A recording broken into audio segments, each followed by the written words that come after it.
I need a second. I need to think this through. Welcome to my Pincha series. It's your girl Black Flamingo, aka Miss Flaws and All. And today I'm here with the Pincha series. So of course we're gonna be working on Pincha. Feel free to bring in your block, feel free to bring in your wall. I do have a wall, so I'll probably be angling the camera over there just to show you guys a few tips and tricks to get your Pincha. So a good sign for if you're ready for Pincha or if you're building up enough or developing enough shoulder strength for Pincha is if you can follow the sequence. So this is step one, our very first video into our Pincha series, okay, because I want to help you guys build your Pincha in like 15 minutes a day, okay? So 15 minutes a day, like 3 days a week. You could have a stronger Pincha by like week 2, week 3, okay? So give yourself at least a week to get acclimated to everything and then keep on practicing the series. I do encourage you guys to practice the videos that you struggle with the most over and over until you don't struggle anymore. But other than that, let's get into it. So 3 things that I notice about Pincha when I see people doing it, I won't say incorrectly, but people attempting Pincha, a lot of times like their gaze is like weird, their core isn't activated, and their alignment is off, okay? So first things first, we're just gonna start with a little like warm up time. We're gonna try Pincha, okay? And I mean, if you don't feel like you're ready for Pincha, feel free to try it up against the wall. And then again, like, you're welcome to bring in your block. If you're struggling with keeping those hands shoulder distance, this is my like perfect set aligned position for Pincha, and this is just my opinion. And people do call me the Pincha Queen, so we'll just leave it at that. Okay, so I like to I like to set my elbows up so that they're shoulder distance. Bring those hands down, and they're gonna be shoulder distance, and then the feet are gonna start hip distance. I like to lift the hips up, walk the feet in first. I keep my gaze down in between my hands, and then I lift one leg up. And as you guys see, when I have one leg lifted, the other leg, I'm on my tippy toe. So not only am I engaging through that pointer toe that's lifted, so the leg that's lifted is engaged because I'm pointing through the toes, but also the leg that's on the ground is also engaged because I'm off of the heel and I'm on the ball of the foot. Now, if you can't hold this for 10 seconds, 20 seconds, it's a good sign you're not ready for Pincha, okay? Because we haven't even got into the lift off. We're in the lift off position. If you can't hold this for at least 30 seconds to a minute, then you're not ready, okay? Now go ahead and switch sides because we got to keep it even. Now, I was showing you guys alignment, but we're going to go ahead and go into these 3-legged dolphin holds. I love these. They're great for building strength in the shoulders. They're great for like getting you ready for Pincha. And again, if you can't hold this for at least 20 seconds on both sides, you ain't ready, okay? Now go ahead and drop those feet. We're gonna bend the knees, push the hips back, let the forehead rest down in child's pose. Option here is to spread the knees wide. Oh my gosh, we just did a whole lot, like without even doing too much, we just did a whole lot. So some of you guys might feel like, oh my gosh, that was so hard. And if that was hard for you, then that's good. It means it's working, okay? So if this is your very first time practicing Pincha, that's probably gonna be like a really hard thing for you to do. Practice that dolphin pose and 3-legged dolphin. But if you've been practicing Pincha for a while, you should be used to that tension just a little bit. Maybe it's new.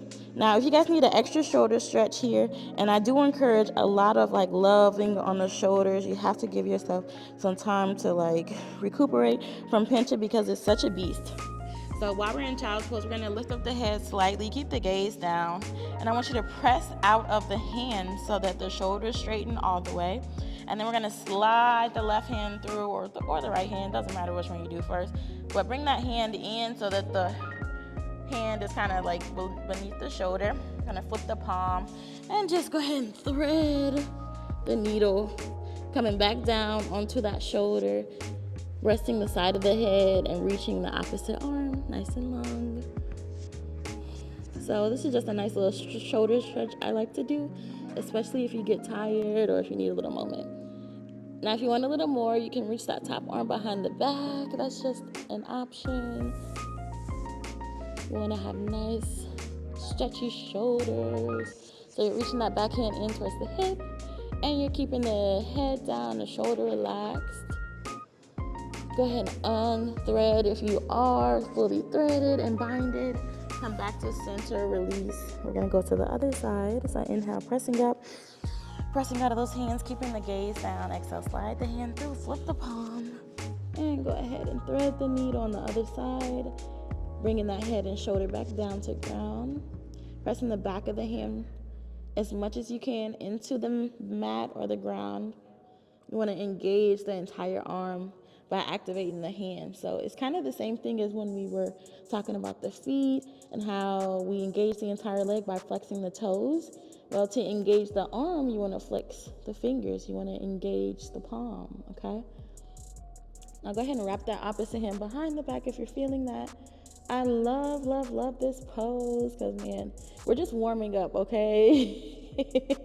So we're going to go back into a couple more sequences of exercises. And again, if you guys are struggling to keep up, then you know where to start. Just keep on practicing these exercises till you get better. All right, so taking that hand into the hip, into the behind if you can, or unwrapping when you're ready. Coming back.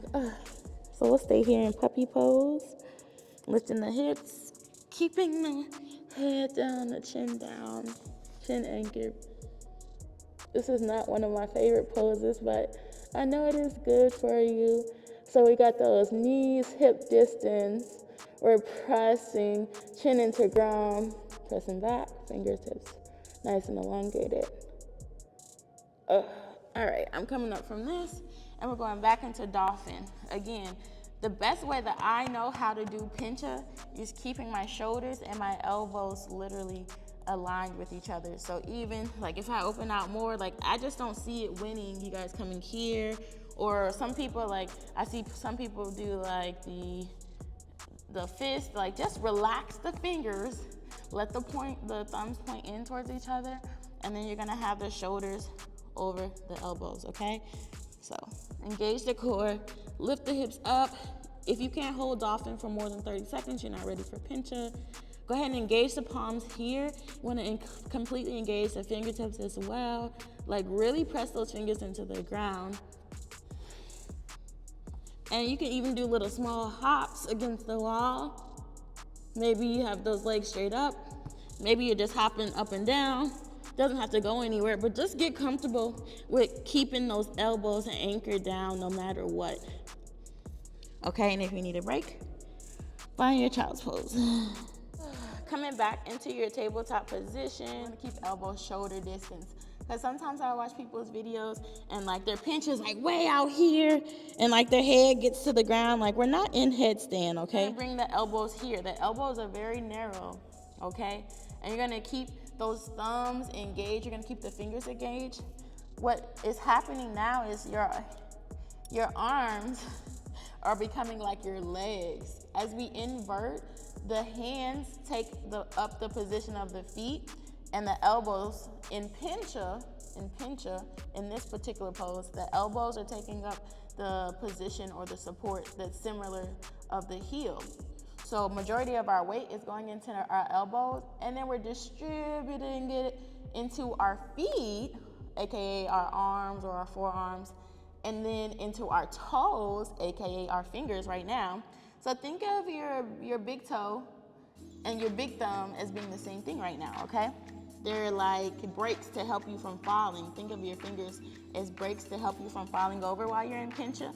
And we're gonna come back into our dolphin pose, okay? So if you're struggling with keeping those elbows aligned, I would suggest using a block here so that you can help squeeze and bring all that attention and focus into the elbows and into the fingertips, okay? Most of that weight going into the elbows and then being distributed into the fingers. So again, coming back into that one-legged dolphin, relax your head, bring your gaze just beyond your leg. So we're engaging core, point the toe so that it's a full body engagement. And then we're gonna bend the knee and take off.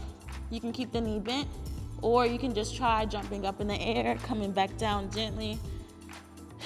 Whatever you do, don't exert yourself too much. We gotta go to the other side. So switching sides when you're ready. Again, coming back into that three-legged version. Pointing the toe, relaxing the head. Gaze is just past the legs, just past the feet. Head is relaxed. Again, option to bend the knee. Try to lift off. We want to keep those shoulders engaged, shoulders anchored.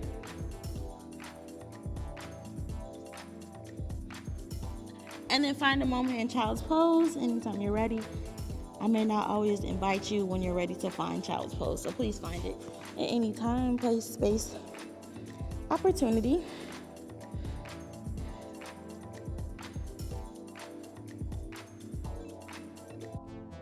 Now, if those exercises were too hard for you, because I realized I didn't really show too much else, let's go over a couple more that might be helpful.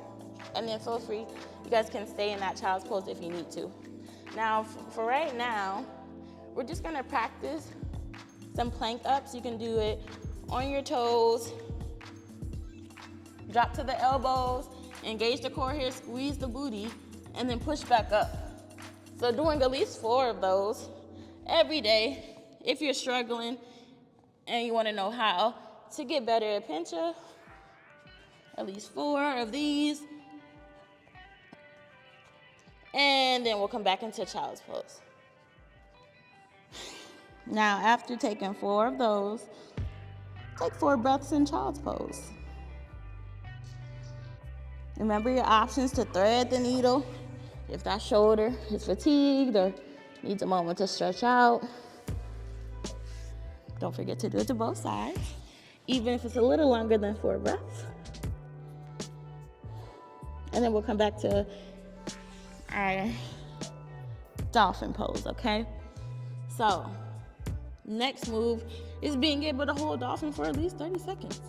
So we're gonna go starting in dolphin with the hips high, with the shoulders, elbows distance, elbow, shoulders distance, hips nice and high, fingertips engaged. We're gonna start to walk the feet back until the hips and shoulders are in line, like a plank, or like in forearm plank, squeezing the glutes, gazes straight ahead. And they're gonna walk it back up to dolphin pose. Hips are nice and high. So we're gonna do that 4 times. Walk it down. Try to straighten out that spine as much as you can. Shoulders and hips in line. And then inhale, walk it up. Exhale, walk it back. Brace the core, squeeze the glutes, hips and shoulders in line. Inhale, walk it up. So notice the shoulders are anchored, they're not moving. You shouldn't be moving shoulders, just moving your feet. You're just aligning spine, engaging core. Last one. And then find your child's pose. So we did that for 4. And I didn't say you had to do them all at once, you know, if you needed to take a break after 2 and do the rest, that's cool. And then if you need a moment off those elbows, bend them, reach the fingertips up behind the back. Or you need something different, one hand behind the back.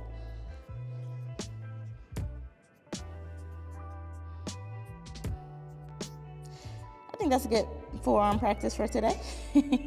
Or pincha stand, pincha forearm stand. I think that's a great pincha practice for today. So remember your key poses, 3-legged dolphin. That's honestly the key pose. If you can't hold 3-legged dolphin, or if you can't hold, regular dolphin for more than 30 seconds, you're not ready for pincha just yet, but you can get ready. Okay, so you need to be, I would say at least 10, 15, 20 seconds. That's a good sign you're ready. I don't even want to say you guys aren't ready. You could be ready in your own way. But it doesn't hurt to get better, right? All right, so coming down, let's take a few stretches. We're done with our pincha practice for today. I hope you guys enjoyed it. I'm gonna come to you guys next week with some more builders for pincha. But this is so much that you guys honestly could go back and practice again.